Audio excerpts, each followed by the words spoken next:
쥐가 갉아먹은 옷. 이 전생 이야기는 부처님께서 기원정사에 계실 때 옷으로 점을 치던 어떤 바라문에 대해 말씀하신 것이다. 전하는 바에 의하면 왕사성에 어떤 바라문이 살고 있었는데 어느 날 자신의 새 옷을 쥐가 갉아먹은 것을 발견하고 불길한 징조라 여겨 내다 버리려고 하였다. 그런데 마침 묘지를 지나던 부처님이 그 바라문에게 깨달음의 근기가 무르익어 있음을 아시고는 그를 제도하시고자 그 옷을 건네받았다. 두려움에 질린 바라문이 부처님께 그 옷의 불길한 징조를 고하며 만류하자 부처님께서 그에게 말씀하셨다. 바라문이여, 우리는 출가한 사람이다. 우리에게는 묘지나 거리 또는 쓰레기장에 버려진 옷들이 알맞다. 그대는 이번 생뿐만 아니라 전생에도 이 같은 그릇된 견해에 사로잡혀 있었다. 그러자 바라문이 부처님께 그 전생 이야기를 들려주십사 간청하였다. 부처님은 그 바라문에게 다음과 같이 들려주셨다.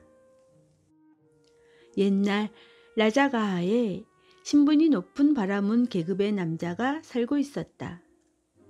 그는 매우 유복하였으며 하인도 많이 거느리고 호화스럽게 생활하고 있었다.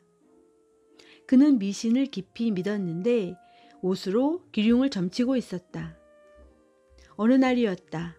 이발과 면도를 끝낸 바라문은 모처럼 산뜻한 기분이 들어 옷장에 넣어두었던 새 옷이 입고 싶어서 하인에게 그 옷을 가지고 오도록 명령하였다. 하인은 옷이 담긴 옷장을 열었다.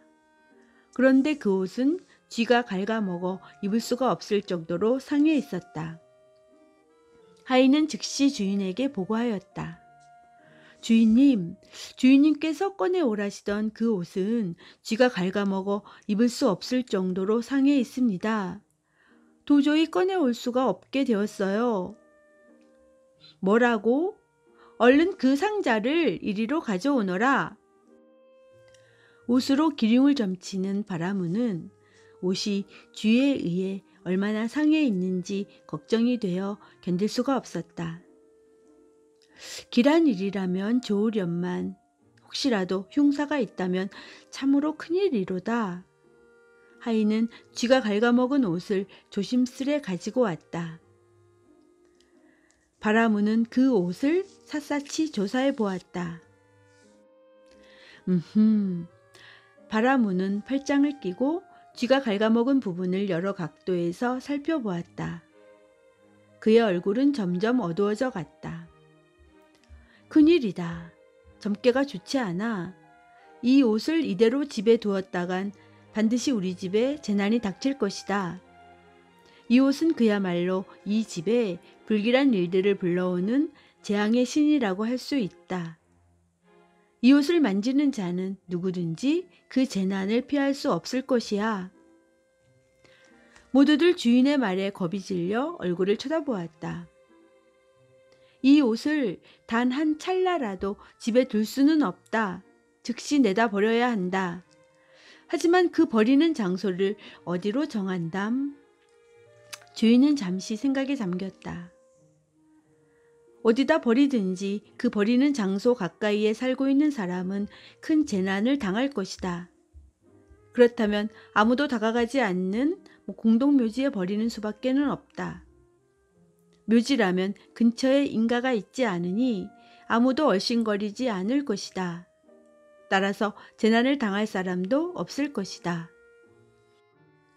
이렇게 생각한 것까지는 좋았지만 이옷을 가져다 버려야 할 인물을 선정하는 데에 또다시 고민에 빠지고 말았다.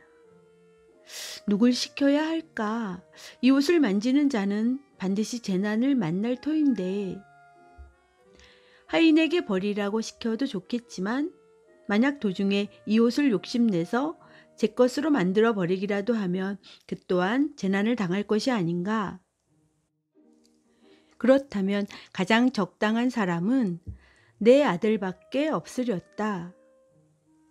바라무는 혼자 고민에 빠져 중얼거리다가 아들을 불렀다. 아들에게 상세하게 일의 경위를 설명한 뒤에 이렇게 부탁하였다. 그러니 너도 이 옷을 만져선 안 된다.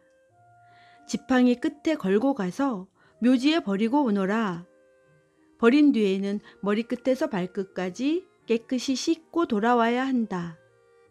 몸에 둘러붙어 있는 티끌은 남김없이 씻어내야 하는 것을 잊지 말아라.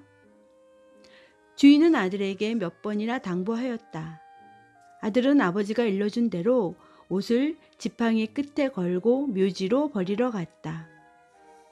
그곳에는 마침 수행자 한 사람이 서 있었다. 아들은 그 수행자에게는 그다지 주의를 주지 않고 지팡이 끝에 걸린 옷을 던져버렸다. 물끄러미 그것을 보고 있던 수행자는 바라문의 아들에게 물었다. 젊은 양반, 그 옷을 어찌할 것입니까? 네, 보시다시피 이곳에 버리고 있지 않습니까? 아들은 수행자를 쳐다보며 대답했다.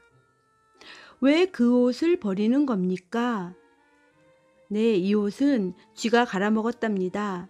이 옷을 만지는 사람은 엄청난 재앙을 입기 때문에 부득이 이곳에 버리러 온 것입니다. 아, 그렇습니까?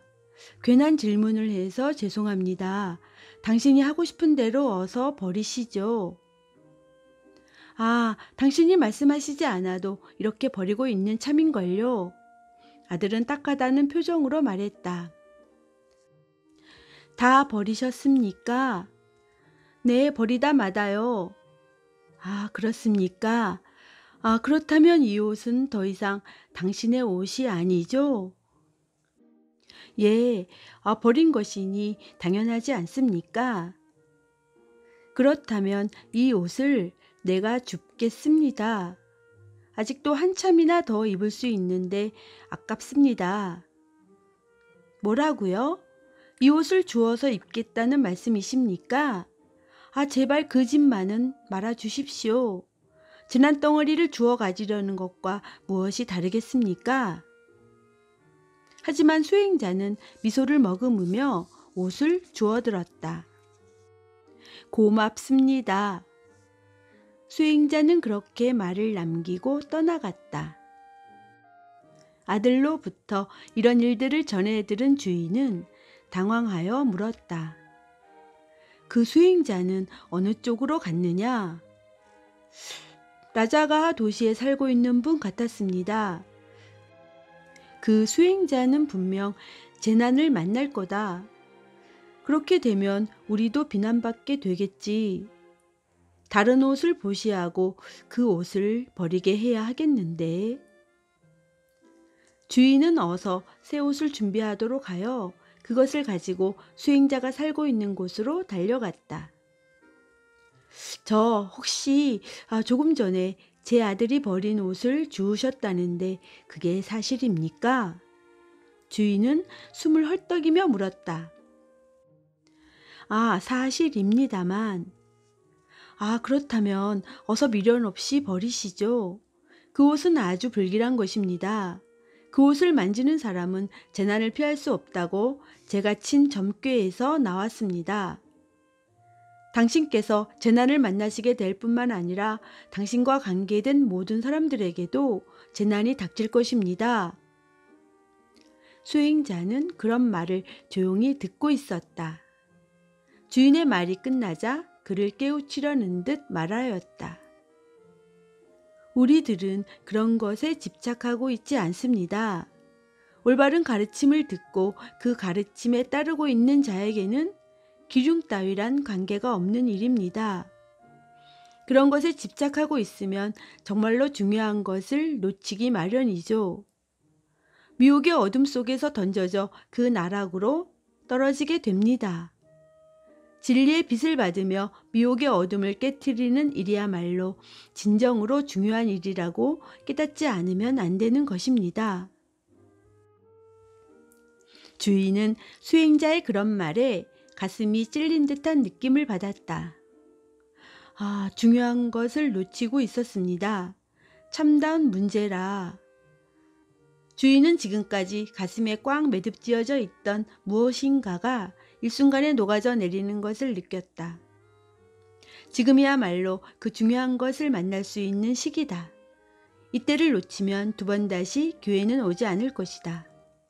그렇게 생각하자 그는 애가 타서 견딜 수 없었다. 그래서 수행자 앞에 엎드렸다. 진실한 가르침을 부디 저에게 들려주소서. 주인은 그렇게 절규하였다. 부처님은 이렇게 말씀하시고 나서 그 주인을 위해 다음 개송을 읊으셨다. 기륭의 징조나 꿈. 관상의 생각들에서 벗어난 이는 이미 미신의 허물을 뛰어넘어 더불어 일어나는 번뇌를 모두 항복받고 다시는 나고 죽는 윤회의 몸을 받지 않는다. 부처님은 주인에게 개송으로 설법하고 나서 다시 4가지 진리를 설하셨다. 그러자 그 주인은 자신의 아들과 함께 예륙과에 들었다. 이어서 부처님은 다시 설하셨다. 그때 그 두 사람은 지금의 이 부자요, 그 수행자는 지금의 나였느니라.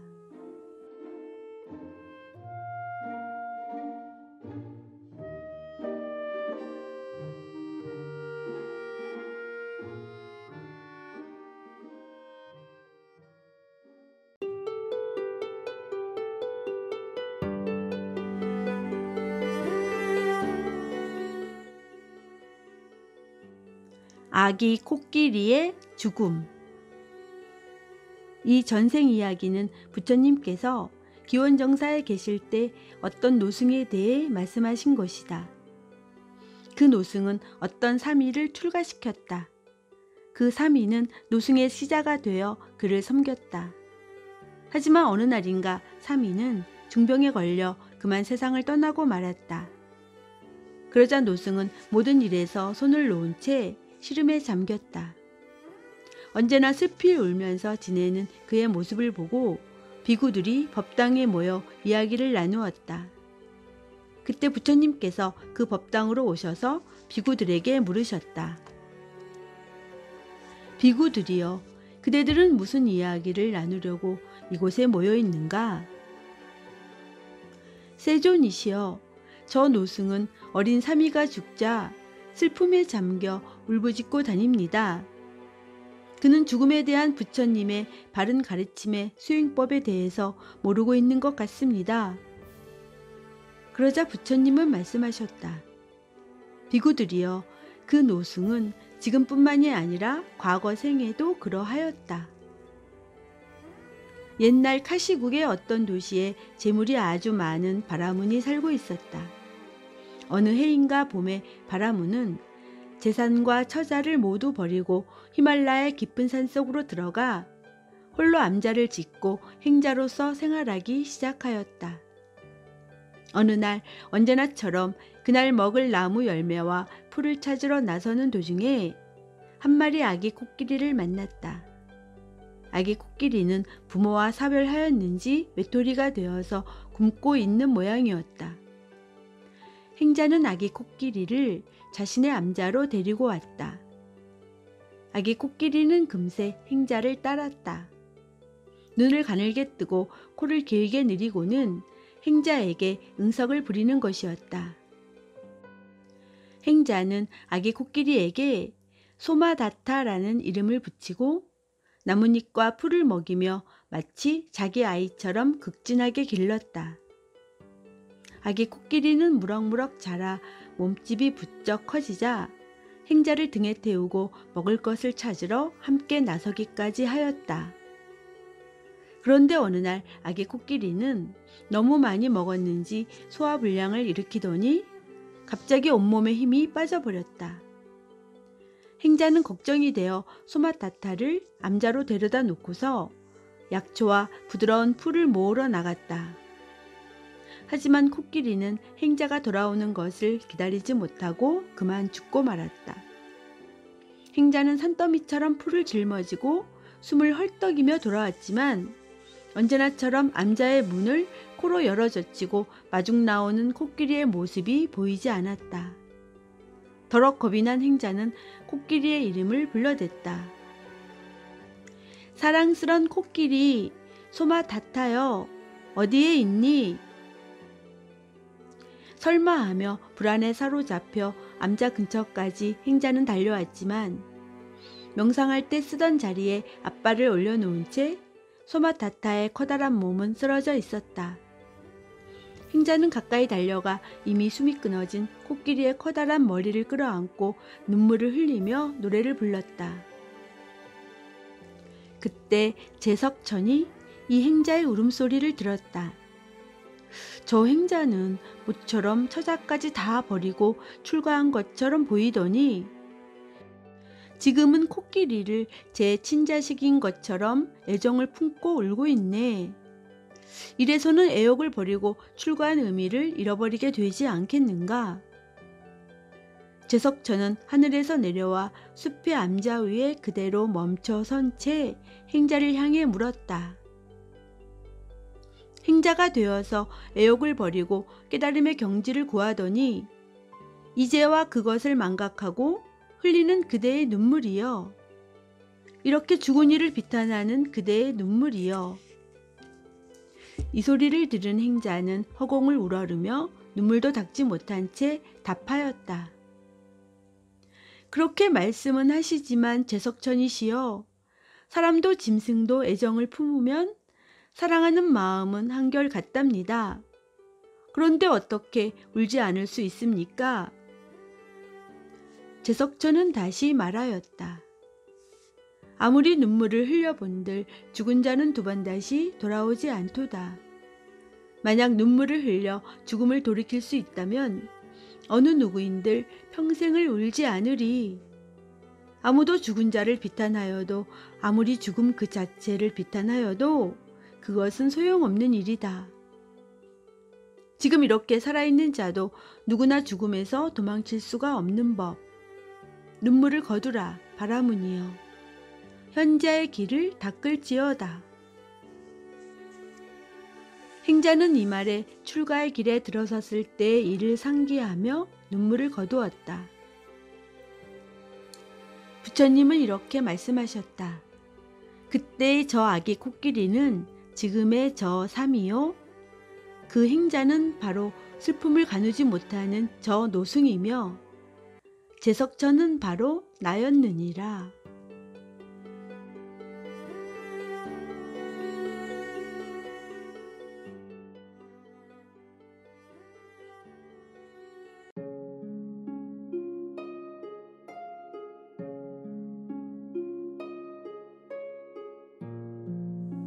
고운 소리, 거슬리는 소리. 이 전생 이야기는 부처님께서 교원정사에 계실 때 아나타핀디카 장자의 며느리인 수자타에 대해 말씀하신 것이다. 그녀는 비록 시집을 왔지만 자신의 신분이 높다고 자만하여 겸손할 줄 모르고 살림살이를 돌보지 않고 툭하면 큰 소리로 하녀들을 욕하기만 하였다. 부처님은 수자타를 타일렀다. 수자타는 부처님의 단 한 번의 타이름으로 정숙한 아내가 되었으며 진리의 눈을 떠 애류과를 얻었다. 부처님께서 수자타를 가르친 뒤에 정사로 돌아오셨다. 그리고 비구들에게 말씀하셨다. 비구들이여, 수자타가 단 한 번의 내 가르침에 의해 예류과를 얻은 것은 지금뿐만이 아니다. 전생에도 그녀는 그런 일이 있었다. 그러면서 전생 이야기를 들려주셨다. 옛날 바라나시에 총명한 왕이 살고 있었다. 평화롭게 나라를 다스리고 있던 왕에게는 무엇 하나 생각대로 이루어지지 않는 일이 없었다. 하지만 그런 그에게도 단 하나의 고민이 있었으니 그것은 왕의 모친이 너무나 성미가 급하고 드세고 거친 성품을 지니고 있는 것이었다. 왕의 모친은 아침부터 저녁까지 신하들을 호통쳤다. 눈을 치켜뜨고 고함을 질러대고 있는 얼굴은 아들인 왕이 보아도 정 떨어지는 것이었다. 왕은 매일같이 어떻게 해서든 어머니의 저 거친 성격을 고쳐야겠다고 생각했다. 하지만 뾰족한 방법이 떠오르지 않았다. 어느 날 왕은 어머니와 함께 신하들을 거느리고 넓은 정원을 산책하고 있었다. 그때 느닷없이 귀가 찢어질 듯한 불쾌한 새 울음소리가 무성한 나무 사이에서 들려왔다. 그거 정말 듣기 고약한 새 소리군. 그 소리를 들은 신하들은 저마다 비명을 지르며 귀를 막았다. 정말 끔찍한 소리로군. 대체 저 새는 무슨 새인고? 평소 같으면 왕의 모친은 경솔하게 소리를 질러대는 신하들을 그 자리에서 호되게 호통을 쳤을 것임에 틀림없지만 역시 깜짝 놀랐던지 눈을 깜빡이며 왕에게 새의 이름을 묻는 것이었다. 왕은 답하였다. 그러니까 저 새의 이름은 키킨이라 하지요. 오호, 별 이상한 이름의 새도 다 있군. 그리고 나서 조금 걸어가다 꽃이 무성하게 피어있는 사라나무가지에 한 마리 새가 앉아 있는데 아름다운 소리로 우짖고 있었다. 신하들은 경쾌하면서도 방울을 울리는 듯한 새소리에 모두 귀를 기울였다. 어쩌면 저리도 우아하고 아름다운 소리가 다 있을까? 내 가슴에 촉촉하게 스며드는 것 같아. 저건 코킬라 새가 분명해. 언제까지나 울어다오, 코킬라 새여. 신하들은 사라나무 곁에서 좀처럼 움직이려 하지 않았다. 왕의 모친도 평소에는 거의 볼 수 없었던 평온하고 우아한 얼굴로 그 새소리를 듣고 있었다. 왕은 그런 모습을 보고 생각에 잠겼다. 그렇다. 귀에 거슬리는 키켄새의 울음소리와 고운 코킬라새의 울음소리, 이 두 마리 새의 소리를 예로 들면 어머니의 그 거친 성품을 고쳐드릴 수도 있을 것이야. 그렇게 생각하고서 왕은 노래를 불렀다. 더 할 수 없이 아름다운 여인이라 해도, 옥굿을 구르는 듯한 고운 소리를 지녔다 해도, 말씨가 거칠어지면 새이건 사람이건 마찬가지로 주변에서 소외당하네. 지금 본 코킬라새, 색은 검고 반점이 박힌 보기 흉한 모습이라도 우아한 목소리로 수많은 사람들의 사랑을 받고 있네. 말씨가 부드럽고 현명하게 사물을 이야기하며 마음씨도 온화한 사람이 하는 말은 모든 이의 귀에 듣기 좋고 편안하며 세상의 진리를 설명한다네. 대체 왕은 무슨 말을 하고 싶은 것이지? 왕의 모친은 어리둥절한 얼굴로 듣고 있다가 마지막까지 다 들은 뒤에 혼자 중얼거렸다. 분명히 두 마리 새 울음소리에서 뭔가 배울 점은 있는 것 같아. 나도 다시 생각해 보자. 그리고 평소와는 달리 풀이 죽은 듯 눈을 내리깔았다. 모친은 지금까지의 자신의 행위를 매우 부끄럽게 여기며 두 번 다시 난폭하게 고함을 지르지 않았다고 한다. 부처님께서 이렇게 전생 이야기를 들려주신 후에 말씀하셨다. 그때의 그 왕의 모친은 지금의 저 수자타요. 그 왕은 바로 나였느니라.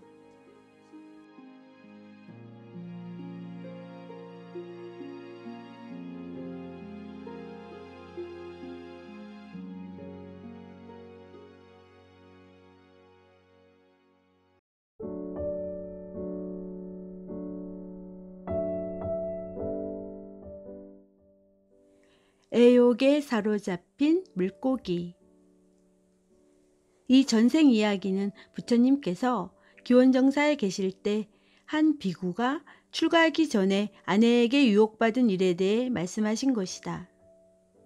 그때 부처님은 그 비구에게 물으셨다. 비구여, 그대는 고민에 빠져 있다는데 그것이 사실인가? 네, 그렇습니다. 세존이시여. 그대는 무엇 때문에 그렇게 고민하고 있는가? 세존이시여, 제가 출가하기 전에 결혼한 아내는 너무나 아름다운 여인이었습니다. 그 여인을 단념할 수가 없어 이렇게 고민에 빠져 있습니다. 그러자 부처님께서 말씀하셨다. 비구여, 그 여인은 그대를 해칠 것이다. 전생에도 그대는 그 여인 때문에 죽게 되었다가 구제받은 일이 있었다. 이어서 그 비구의 전생 이야기를 들려주셨다. 옛날 바라나시에 한 사제가 살고 있었다. 그 사제는 모든 중생들의 말을 알아듣는 불가사의한 힘을 가지고 있었다. 어느 날 어부들이 고기를 낚으려고 강에 그물을 던져 놓았다. 그곳으로 한 마리의 커다란 물고기가 자신의 아내와 놀러 나왔다. 물고기는 젊은 아내에게 정신없이 빠져 있었다. 앞에서 헤엄치고 있던 아내 물고기는 그물이 던져진 것을 눈치채고 보기 좋게 피해서 지나갔지만 아내를 향한 애욕으로 머리가 꽉 차 있던 남편 물고기는 어리석게도 그대로 그물 속으로 돌아가 버리고 말았다. 어부들은 물고기가 걸려든 것을 알고서 그물을 끌어올렸다. 그리고 그 물고기를 숯불에 구워 먹으려고 불을 지피고 꼬치를 깎기 시작하였다. 그물에서 어롱으로 옮겨진 물고기는 비탄에 젖었다. 숯불에 구워지는 고통이나 꼬치에 꿰이는 고통 따위는 아무려면 어떤가? 단지 내가 다른 여인에게 마음이 옮겨가 어딘가로 떠나갔다고 생각하면서 비탄에 잠길 내 사랑하는 아내의 고통을 생각하니 이 가슴이 찢어지는 것 같구나.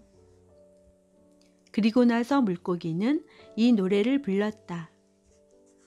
설령 이 몸이 갈갈이 찢어진다 해도 내게는 고통이 아니네. 하지만 아내의 비탄을 생각하면 이 가슴은 터져나가는 듯하여 견딜 수가 없구나. 마침 그때 사제가 동료들과 함께 목욕을 하러 그 강가로 다가오고 있었다. 그리고 물고기의 비탄을 들었다. 그러자 사제는 생각하였다. 저 물고기는 아내를 향한 맹목적인 애정에 눈이 어두워 사물의 이치를 제대로 파악조차 하지도 못하고 있구나. 이대로 죽으면 분명 지옥에 떨어질 테지.